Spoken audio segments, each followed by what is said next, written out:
It's good news time in the world of Marvel Contest of Champions. What I need is some kind of like breaking news MCN type thing when good stuff happens. So what's good stuff? Well, we'll start off with the good stuff, and that is compensation. Command will prompt in delivering these extra revives. I don't know how people are kind of going through it at the moment. I've got a bit more grinding to do. I think I've got 4 more runs. Yeah, well, so you can see I've got 4 more runs to do to kind of like push today. Each day I'm trying to do a certain amount of runs, especially waiting to the refresh of the revive Alliance Quest revives that you can buy for gold, because I don't want to be spending my units on that. My units need to be prioritized for endgame content.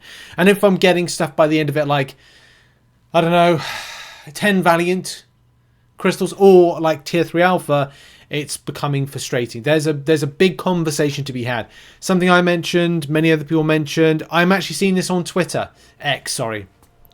Every time I kind of load on X, it comes up with people saying exactly the same thing about the reward side of things, and that's frustrating. It's frustrating for players to invest their time and effort and find that they're getting exactly the same thing as they would have done from lower investment raids, where this was meant to be more extensively difficult, and therefore people are getting and feeling unrewarded as a result. But anyway, that's not what the other great bit of news is.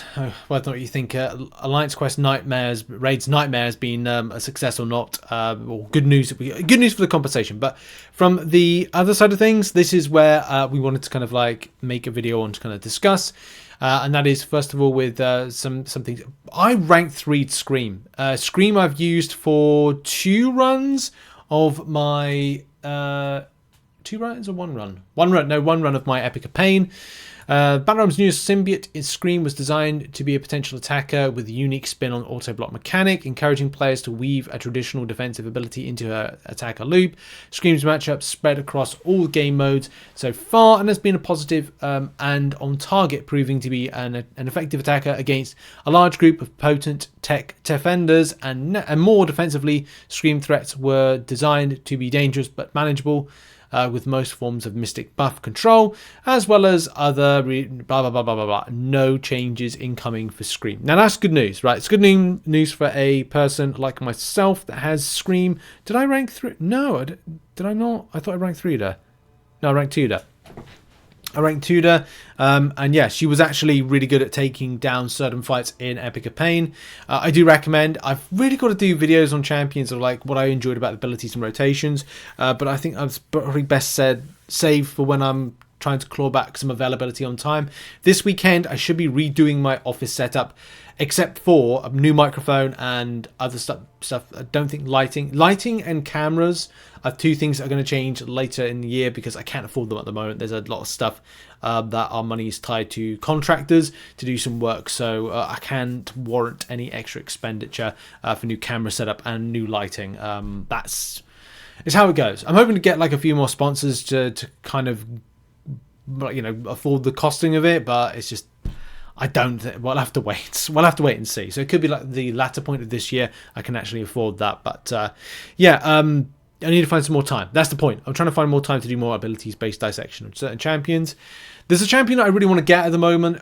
Recently picking up a tech champion I really enjoy, like Prowler. I really want to pick up Jack-O-Lantern further down the line. I don't have him, but I'm looking to kind of strengthen my tech line. If you saw the Titan Crystal that I did, I am looking to kind of like add more champions to it that are strong techs. I do have some strong techs. I'm not like disputing that, but there's champions I want to get because I like some of their counter abilities or abilities in general. Prowler was one of them to add in. He is going to be serving in Epoch of Pain, and that's on one path. Arnim Zola as well, a great new asset and addition. I need to do some stuff with that champion. Probably going to rank 3 him, but I want to see when I'm going back into Epoch of Pain, which is not this weekend, it's next weekend as I finish off my last 2 paths with that. But again, the point is new champions, fun new champions, decent new champions. Jack-O-Lantern has some high-profile mutant defenders in his sights with his unique set of damaging effects and utility. On release, we saw Jack immediately thrown into the fire with high attacker usage in both Battlegrounds and Alliance War, which is great. With strong performance to match, his ability to comfortably attack into Onslaught and Dust is on target. That's the other thing. I'm looking for alternatives. I got to be honest, and we've all got to be honest with ourselves. If you've got no money to spend in game, you have to acquire certain champions. I want to get Bastion. Bastion is fantastic, but that is a pipe dream. That's an end by the end of the year goal, an aspiration, and it might not even happen. So getting a champion that could be highly likely to get, which is Jack-O-Lantern, depending on selectors and other stuff when it comes to July 4th deals or Cyber Weekend deals, at least gives us some kind of hopes there, if you want to acquire him. Anyway, Kabam are happy with the performance and hold over multiple seasons at a healthy clip. Jack's bag of tricks consists of mainly attacker-focused abilities, which is reflected in Jack's minimal impact as a defender so far. Overall, we're happy how Jack's landed, won't be making any changes. That's good news for those. And again, this is the point. If you've ranked up some of these champions, if they're going to change for the worse, of course it's better if it's a better, you don't want to feel like you've lost your investment as to what is your return with the champion that's in your roster.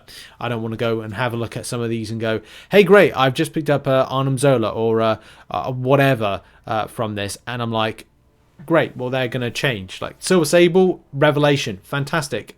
Again, something I should have done a video on, but just time. Silver Sable was another, just helped me take through some of the one of the path in Epoch of Pain. So there's some great things for that. Now, 2 champions I want to actually get, Dazzler and Spiral, will be coming up mid-April for their balance-related information. So I'm excited about that. And also some great news, and this is probably the best news from this, is we are going to see some batch updates and information.